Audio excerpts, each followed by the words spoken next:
নমস্কার, আশা করি আপনারা সবাই ভালো আছেন। আজকে আবার নতুন রেসিপি নিয়ে চলে এলাম, চিকেন কিমা দিয়ে ঘুগনি। বন্ধুরা, আগে থেকে মটরটাকে ভিজিয়ে রেখেছিলাম, এবার প্রেসার কুকারে সিটি দিয়ে নেব।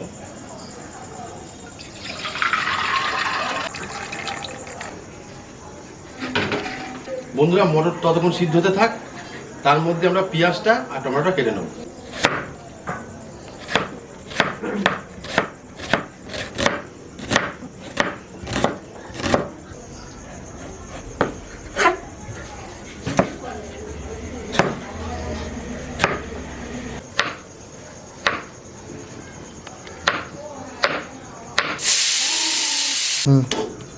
বন্ধুরা, কড়াই বসিয়ে দিলাম, কড়াইতে সরিষার তেল দিয়ে দিলাম।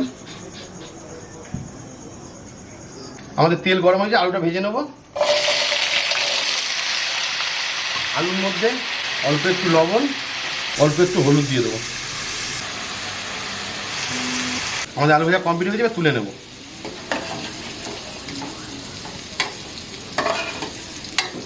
ওই আলু ভাজা তেলের মধ্যেই ফোড়নটা দিয়ে দেবো।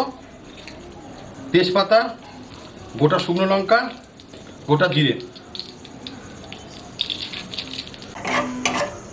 আমাদের ফোড়ন দেওয়া হয়ে গেছে, এবার পেঁয়াজটাকে ভেজে নেব।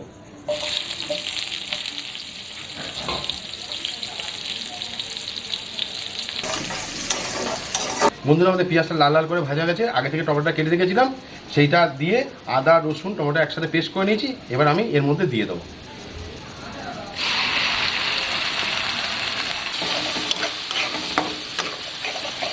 বন্ধুরা, আমাদের বাটা মশলা কমপ্লিট হয়ে গেছে। এবার গুঁড়ো মশলাগুলো দিয়ে দেবো।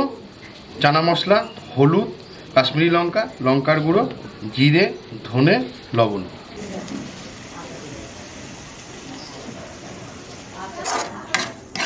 বন্ধুরা, আগে থেকে মাংসটা কিমা করে রেখেছিলাম, আমাদের মশলা প্রায় কষানো হয়ে গেছে। এবার মাংসটা দিয়ে দেবো, দিয়ে 10 মিনিট মতো কষিয়ে নেব।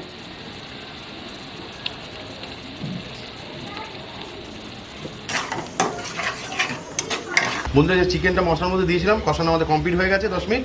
এবার আলুটা দিয়ে দেবো।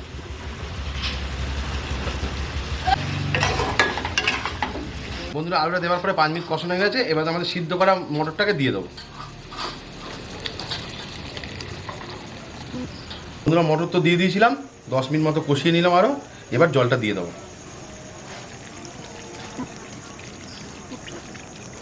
বন্ধুরা, আমাদের জল দেওয়া কমপ্লিট হয়ে গেছে। এবার মিডিয়াম আছে 15 মিনিট রেখে দেবো, আমাদের রেসিপি কমপ্লিট হয়ে যাবে। বন্ধুরা, আমাদের চিকেন ঘুগনি কমপ্লিট হয়ে গেছে। এবার গরম মশলা আর ধনেপাতা দিয়ে নামিয়ে নেব। গরম মশলা দিয়ে দিলাম, উপর থেকে সুন্দর করে ধনেপাতাটা ছড়িয়ে দেবো।